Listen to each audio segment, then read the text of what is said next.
Dekan Salindriyo.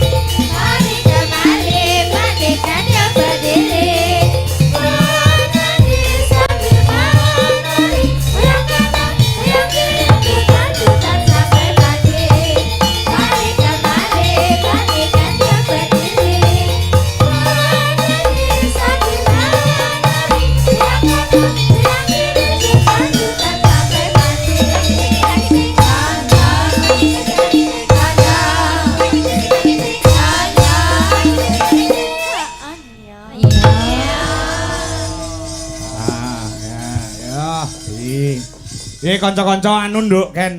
Kanca-kanca Dwija Laras Indonesia malam hari ini jangkep komplit-plit ora ana sing pamit. Iya. Alhamdulillah iso ngabiyantara sowan iso nabuh awakmu secara maksimal. Nggih, Pak. Alhamdulillah. Niki acarane napa to, Pak? Loh, syukuran. Penyerane Pak Supardi. Nggih. Daleme kae. Lha lak sale yo ngene Pak Supardi ta? Nggih. Kuwi Pak Lurah utawa Pak Kepala Desa ana ing bangsongan kene. Kuwi lak entuk tambahan masa jabatan 2 tahun. Oh. Nah, disyukuri. Alhamdulillah. Nah, karo putra-putrane wis mentas kabeh. Ngaten. Putra-putrane wis mentas kabeh dan ulang tahun perkawinan yang ke-40 karo ibu. Oh, ngaten. Ya. Alhamdulillah kurang 10 tahun lagi adalah pernikahan Mas. Jadi harus nanggap lagi. Ya, aja kuwatir beliau nyaki seneng lan tresno kelawan budaya kok. Nggih, nggih. Ya. Iki sing disuwun yang pertama lagune ya kuwi Podang Kuning utawa Gubuk Asmara. Nggih, Pak. Ya. Ora kesel ana? Mboten. Ora.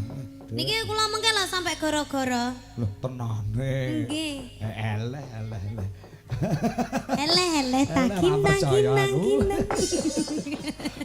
Gayamu. Ya. Percaya. Ya sak penakmu lek menyambut gawe sak penakmu lek karo bapakmu Anom Dwija Kingkong. Ya. Anom Dwija Kingkong. Lho enek sing ngono e. Enek sing nyebut ngono lek nyiarke iki tiwas dirungokne wong bilang-bilang malam hari ini kita saksikan pagelaran wayang kulit dengan lakon sesaji Rajasuya dengan dalang kondang dari Karanganyar Jawa Tengah. Inilah dia Ki Anom Dwija Kingkong. Penak, Pak. Penak. Penak piye? Nggih penak enak kingkonge. Sing bener ki kangko mung salah penulisane. Ya. Yo dibawani sik ya. Nggih. Ya. Dek, saya gedhi ana kowe nak. Nggih, Kuwi Pak. anune sapa kebayake sapa dienggo kok iso teplek pas sapa? Niki bayake Baru Baru nyetak. Baru nyetak langsung dienggo nggo awakmu. Iya. Sembuh. Tumbas ning pasar sayur. Apa kan ning pasar hewan ae, pasar sayur. Kok iso teplek ning awakmu kok iso teplek ngono lho, pas ngono lho, kaya Lah nggih diukur. nggih mboten nyekeng lho niki Ora Pak. nyekeng ya. Nggih, pancen ya jodoh, Pak. Heeh, ya. Kowe mau digawakne apa karo ibumu? Napa? Jare ati paring apa? Perfume. Iya. Wah iya. Perfumnya 2. 2. Iya, itu mahal loh, Pak, limited edition loh. Wis tok ora usah mikir perkara larang karo murah. Bakune kowe njaluk apa kok bapak karo ibumu iso nuruti tak tukokke. Wis tok. Yang penting ora njaluk mobil. 1.000-an, Pak. Ora apa-apa. Lah sing nganggo kowe dikira larang. Ndak, Pak, ancen mahal tenanan Iya. niki. Ya ndang bawa. Karo nyawang yogane Pak Kangko sing disawang sing ditujani iki. Nanang, Pak. Oh nanang to. Oh iya. Sinebut. Loh, nggih to, Pak. Salah no. Salah. Podang kuning. Nadyan wujude mung peksi kok sinebut. Warep Sri Huning apa piye? Pikiranmu fokus nyandi ki mau ayo. Nanang, Pak.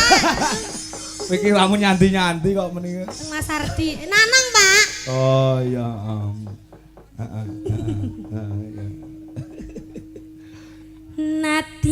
Nadyan wujud temong paksi. Pengumuman untuk konco-konco di Ujo Laras Indonesia, tolong ini pada saat limbuan masker yang dipakai harus dilepas. Nah, masker yang dipakai harus dilepas. Ayo. Tanpa dikecualikan. Tanpa kecuali dilepas sendiri atau dilepas oleh Niken Salindri. Nah, kuwi kon milih. Yes. So ngono lho Pak De, tertekan lho Pangko malih ra gelem melok neh. Engko tanggal 15 ndak gelem melok neh lho. Ya gen ajar kendel kok. Guyang-guyu terus jae. Karo misuh-misuh bajirat. Kabare saniki pun jomblo, Pak. Mas Ardi. Heeh, wis jomblo alhamdulillah. Nih. Hayo Mbah, aku mau informasi kok buwe lho. Ya. Nanong.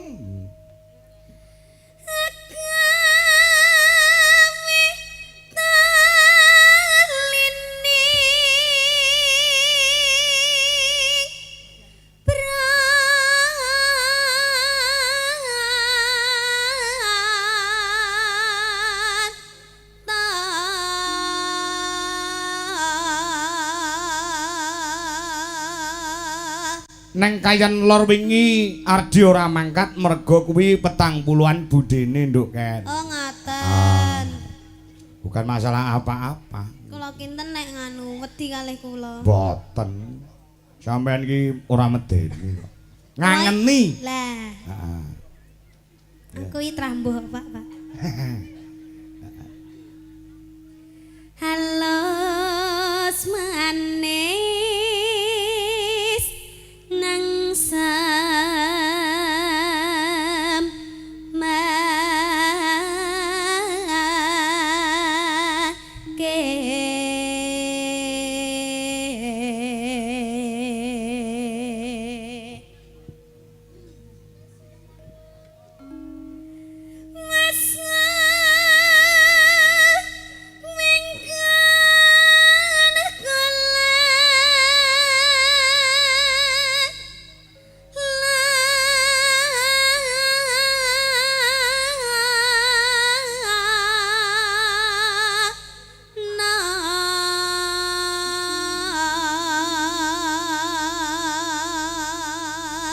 Tanggal 14 kamu di Surabaya toh, no? Nggih. Ora usah mulih. Mboten, Pak. Ora usah mulih engko Pak Kangko tanggal 14 ning Nganjuk, 12 ning Surabaya. Engko awan tangi tur. Belanja.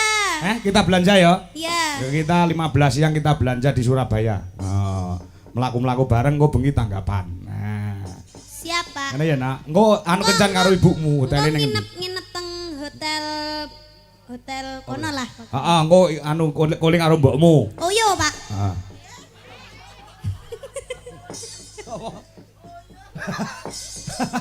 Lampemu. Engko awan dolan-dolan genti ngono awake dhewe ya golek hiburan genti kan. Nggih no, Ketika Pak. ada waktu iki golek hiburan genti. Harus. Heeh. Harus menghabiskan uang puluhan juta. Ya. Iya. Goleki si podang pito.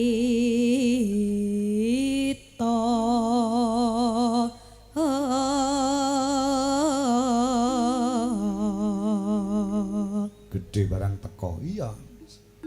Nano Iba bunga ing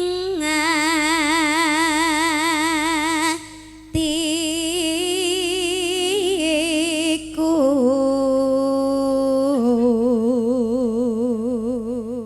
nyanding bisa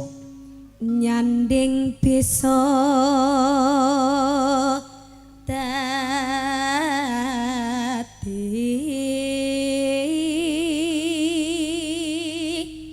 tombo.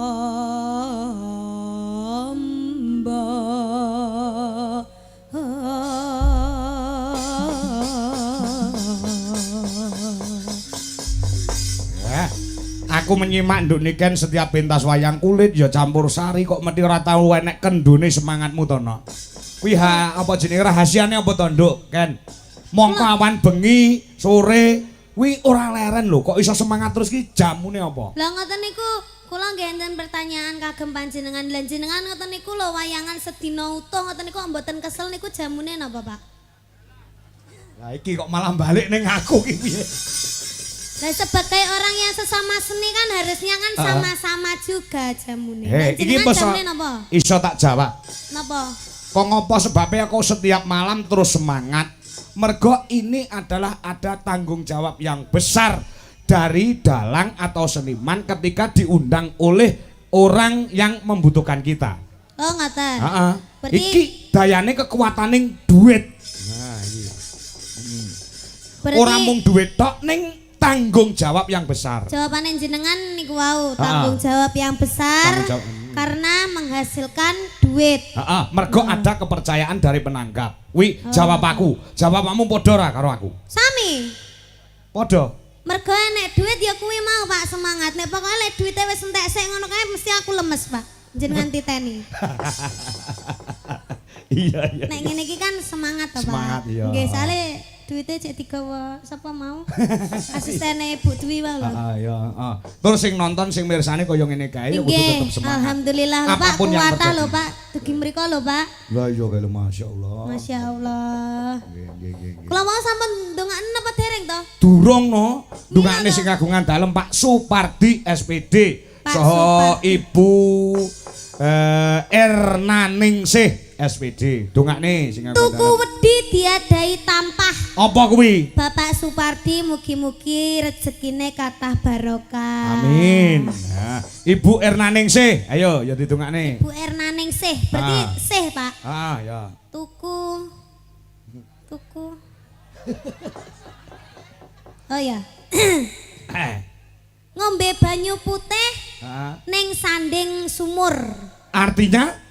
Ibu Ernaningsih mugi-mugi panjang umur. Amin. Nah, nggih. Sinten malih, Pak? Wong desa Bangsongan. Ayo, wong sak desa. Bangsongan. Nonton barongan Heeh. ning cedek sawah. Terus? Mugi-mugi warga Bangsongan berkah barokah. Amin. Amin. Luar biasa iki sing jenenge seni iki ndongakne ya nganggo parian. Nggih, Pak. Oh, ya. Ngestoke dawuh. Kangko. Turu. Sik aku tak ndongakne gendi. Turu ning Sorlongan kuwi suasanane peteng. Nggih. Wong wedok Bangsongan muga-muga meteng bareng. Astagfirullah. Itu tidak boleh Tidak ya boleh, Pak ya. Jangan ya Pak ya. Engko bidane lek kaget piye Pak? Lah iya. Nenek nandangi piye terusane meteng bareng. Lah ya masal no malian ya. Ya. Kowe ndongakne aku apa, Jasa? Dwija Kangko. Ah. Pak Kangko. Ya. Mangan nongko ning cedeke sumur. Bapak Dwija Kangko mugi-mugi sehat selamat wilujeng barokah panjang umur, mugi-mugi tambah sayang, tambah laris, tambah sukses, tambah segalanya. Kok dawa men. Ya. Nggih. Neng kalen sambil mangan tebu. Cakep. Nduk niken sehat selalu. Amin. Bapak tahun ngarep ulang tahun. Tahun Ngadu apa? Bulan Oktober to ya. Bulan ngarep, bulan ngarep to, Pak. iya. Ket wau lho Pak jenengan nek ngomong kok klera-kleru jane napa to, Pak? Ora. Adakah masalah yang jenengan pendam? Enggak ada. Ya. Oke, Insyaallah engko wayangan nok ning omah nok Cahayu. Teng omahku lho. Ning omahku kono lho. Ning omahku kono. Siji. Ya, tanggal 9 Oktober kuwi ngiras pantes ulang tahune Bu Dwi tanggal 10-e. 9 Oktober nggih Pak, mengke kula nyusul Ya. insyaallah. Ya. Kalih keluarga. Ya. Iya nak, lagune apa ki mau? Udang kuning ya? Nggih. Udang kuning. Sing pertama digarap langgam utawa badut. Ya. Sing kedua digarap samboyo. Yo gendangnya disiapke. Nah, yo. Coba kayak apa? Yuk buka celuk Cahayu.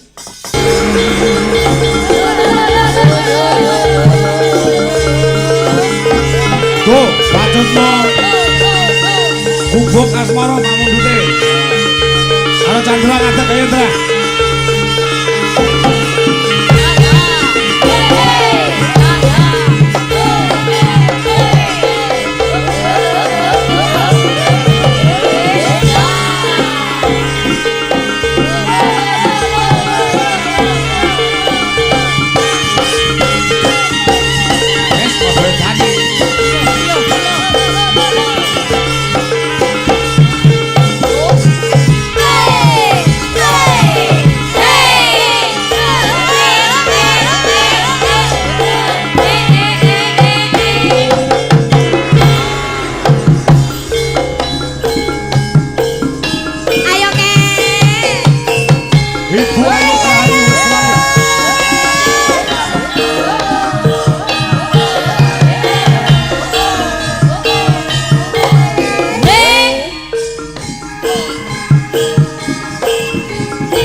Diri musuh Cilacap.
Saking semangat. Tapi tandanya semangat ya kita ya. ya. Kita kan semangat, kita kan sama-sama lemu. Iya, kita kayak Upin Ipin ya.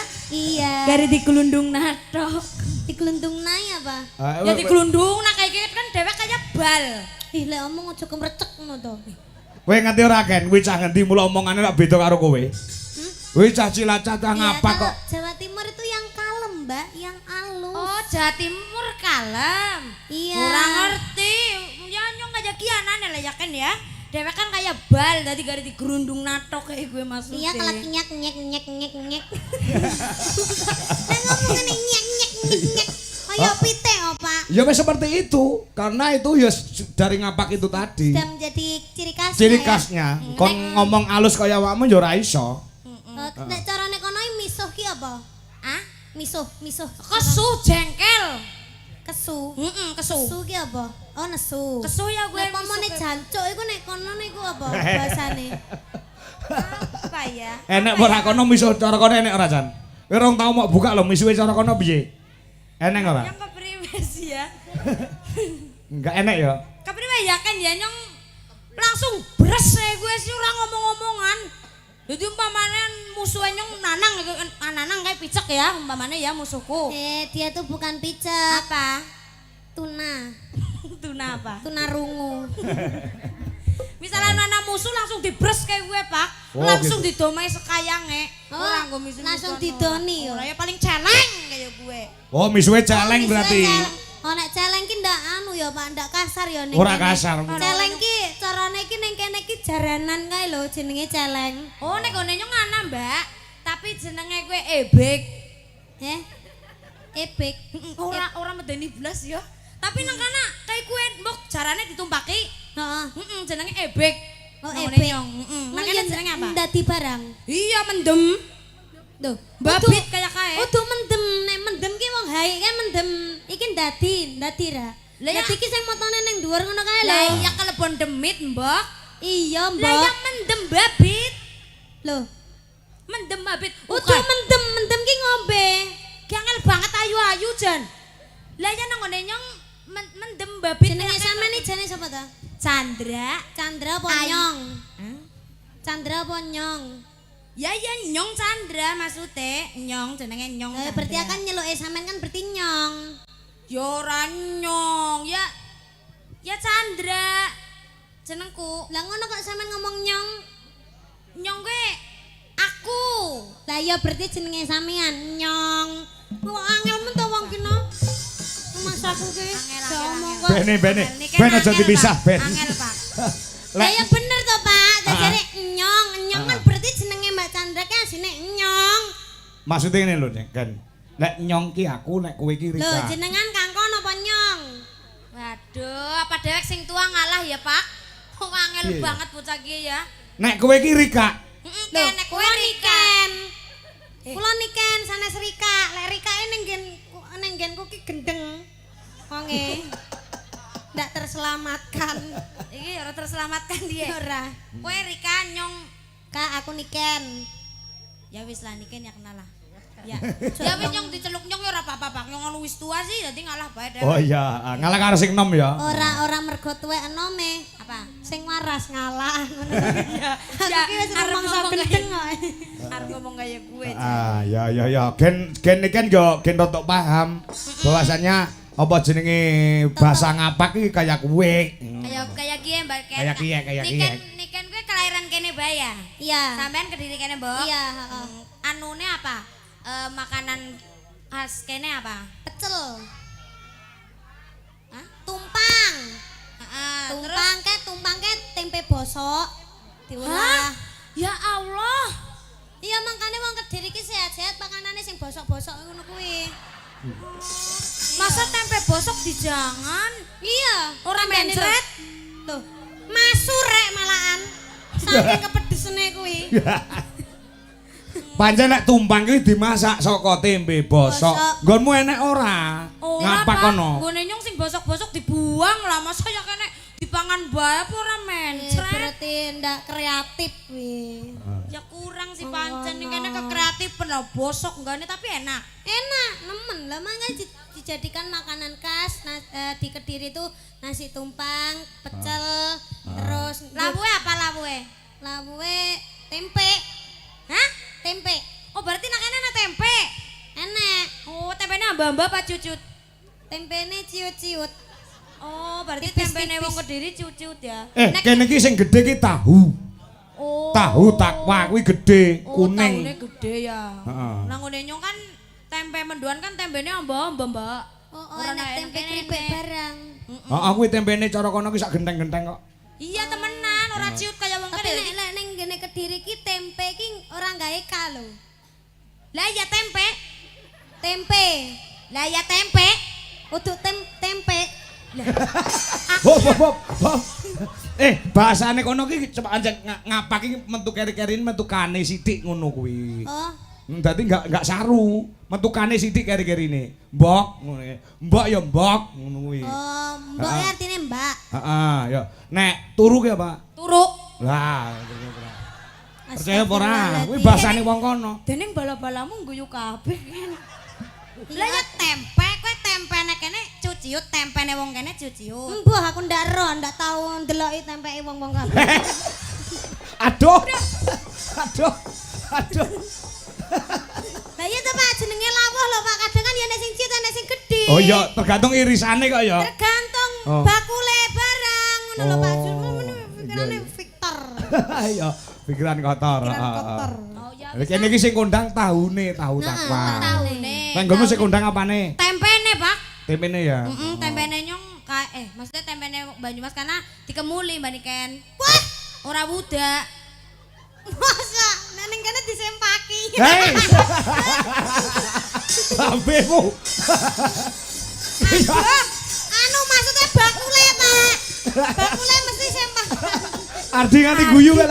Ardi guyu lho, Ken. Ya Allah. Ora maksudnya bakul tempene kuwi mau lho gawe cawet. Jane Niken tau nang Banyumas ora jane. Ora tahu.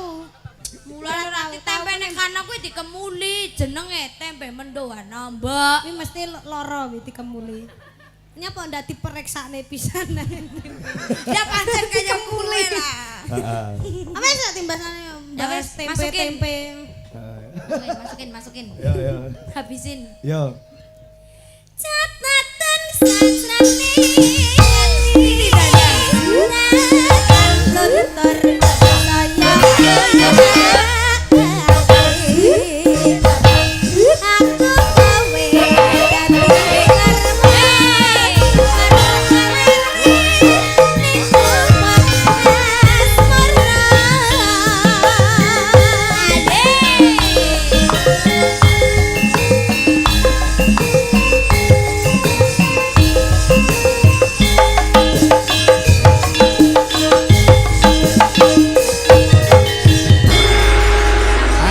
Chandra, kosek aja lungguh sithik. Ya. Iki awakmu yo gen tambah pengalaman, Ken. Kenapa, Pak? Yo perkara kuwi mau, perkara bahasa ngapak kuwi mau. Tapi aku wis mau aku bahas tempe. Ora tempe iki, wis ora tempe meneh. Bosen aku panggah tempa Sing tempe tempa tempe. dibahas kecuali panganan apa jenenge kuwi lek ngarani lek cara ngene Chandra kuwi ngapak kuwi. Kuwi lek cara kene lak tela. Nggih. Lek cara nggonmu apa? Tela. Budin. Oh, Kok pinter. budin? Wong kene pada nandur budin ora ibu-ibu? Ora, ning kene nandure gote. Waduh, apa maning gue? Gote ya telo kuwi. Oh berarti manggone nang jero kan? Iya, Manggone gaplek. nang jero nek ditutut ireng, melenos-melenos. Ndak coklat. Oh, ya kene coklat. Kene tela. Warnane coklat lho, Pak. Iya, heeh. Nek nggonmu ireng. Ireng, Pak. Lemahe masalahe lemahe beda. Iya paling. Mesti lemah Terus nek teles. digodhog nang kene gue budine gue kacel apa mempur? Apa kaceli? Kacel ki atos. Kakak gue takon nek digodhog kacel apa mempur? Nek digodhog Budine. empuk. Oh, berarti mempur, berarti Empuk lemah jeru. main. Berarti lemah main kan? Apa lemahnya, Pak? Lemah main. Main. Heeh. Heeh. Soalnya mempur budine. Kadang kertuan barang, kadang yang ngeslot ngono kae lemah. Waduh. Jare main. Ya main ke apik. Apik, lemah apik. Kudu apik nek ndak apik ndak dadi. Iya, nek nang ngene nyong kadang-kadang kacel sih. Kacel. Heeh. Kacel ki apa? Atos. Oh, Atos. atos kuwi gorone lemahe. Lemahnya ora main kayane lho. Kurang banyu. Iya paling Kurang banyu ya. Kurang teles lah iku. Oh, sama nek bab perteloan ngerti ya. Ngerti nyong, heeh. Berarti ning kono iki nandur telo ning sawah. Ya nang Blumbang barang kadang-kadang. Oh, ning Blumbang. Kuwi nandur telo apa ngingui lele ning Blumbang. Loh, nang pinggir Blumbang, pinggir Galengan barang. Oh, kayak kowe. Tapi masuk telone kono ireng-ireng. Ireng-ireng mbak, nek ditutut tuing langsung ireng kasar. Ndak tahu Temenan. skincarean kayak garai. Ulek ngarani kates apa jan kolmu jan? Gandul. Ya gandul. Kon duwe gandul ora nang omah? Nandur gandul ora? Ndak duwe gandul, tapi ngene mbakku gandul-gandul. Gen Harus, paham Pak. nek cara Indonesia iki berbeda-beda namanya setiap Iya. tempat. Nek cara kono kates ki, nek cara kene kates, cara kono ki gandul. Gandul. Nek kene tela utawa tela, nek kono ki Budin, budun. Heeh. Budin. Budin. Nek kene nongko nek kono apa? Nangka, Pak. Oh, nangka. Oh, hanya beda A-nya artikulasinya ya. Iya. Ya. Ya Oh, karepe iya, iya. pada lah kayak gue. Nek kates Gandul, Gandul. nongko, nangka, nek kates nongko tok. gandul-gandul nang katok. Nah, ya wis tekan semono ya. Tekan semono hop. Wis. Nang apa?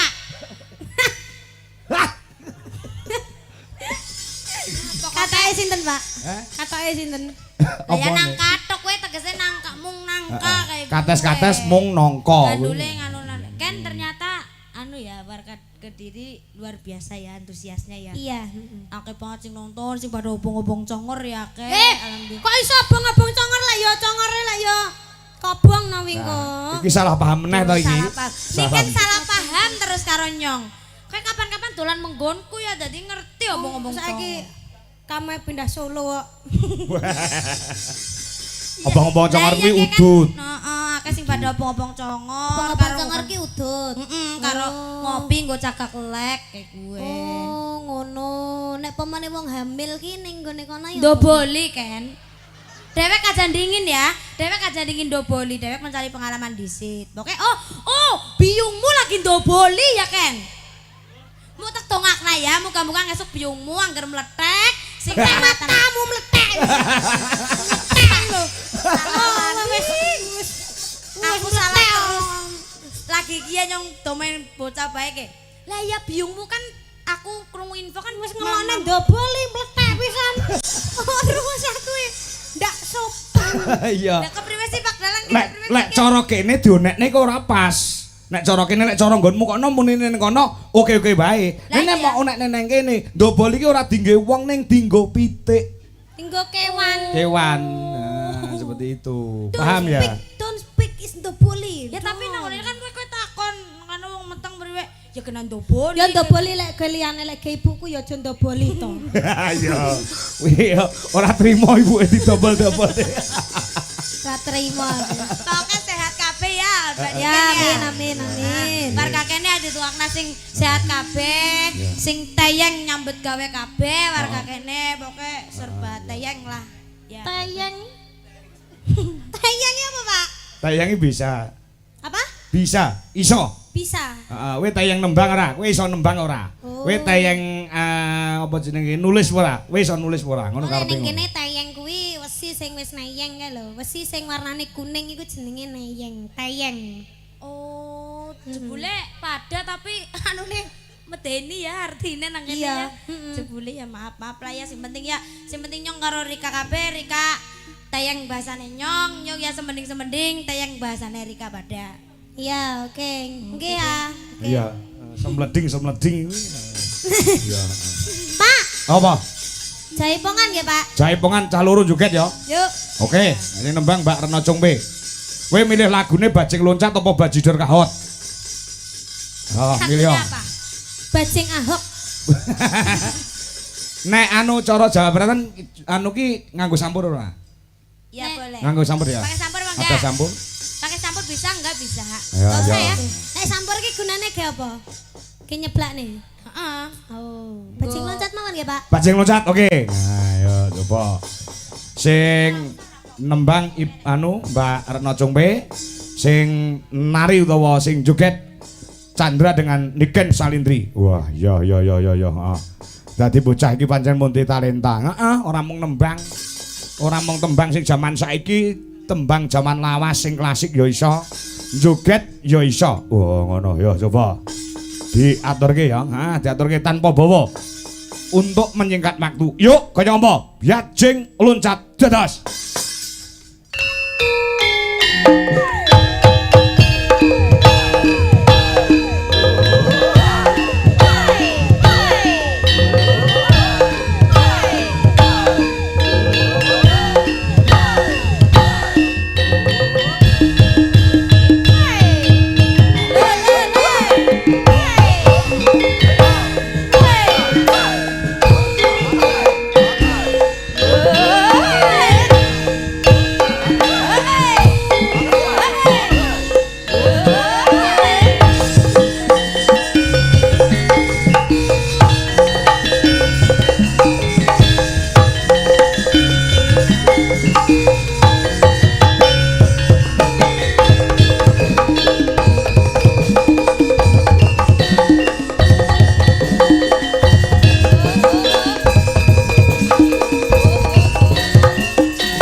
Ora kowe ora nembang melu joget. Iya gantian pak carane ya mau ya gantian. Oh, gantian. Siki Oke. Nyong siki.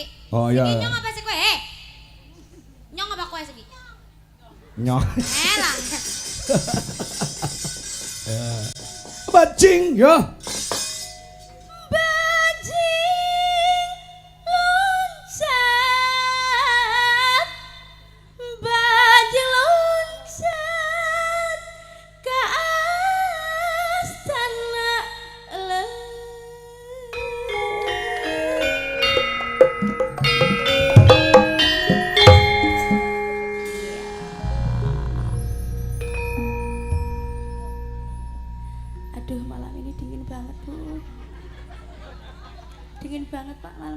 Oh, anginnya besar. Iya. Mana serak-serak banget lagi suaraku. Masa nasi nari wih. Ya diboyokan kau. Abdi lepat narosante tianjan.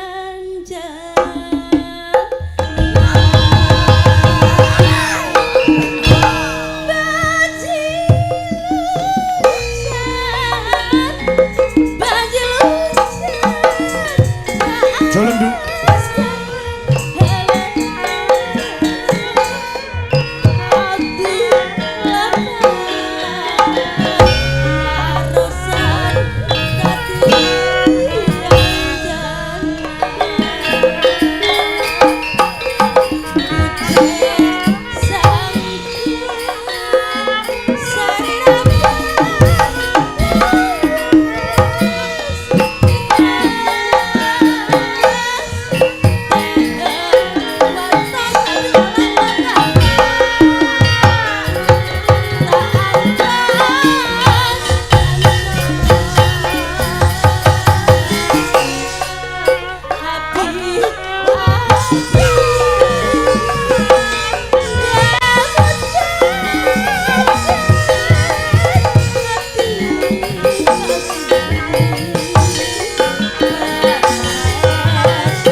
Wong kuwi mripate ki wis mine min 12. Wis nganggo kacamata ireng sisan. Karo apa-apa malah kaya wong tukang ngelas. Wis, ngakur mata-matane to. Sampun to, Pak? Sampun. Asine ya bagus. Banteng. Tapi urung bojo-bojo kok. Hah? Urung bojo-bojo Wis tua. ngenteni aku kok. Alah, selek lumutan kan ngenteni kowe. Yuk lanjut. Ya. Bajing.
Istirahat sebentar nduk Neken karo nduk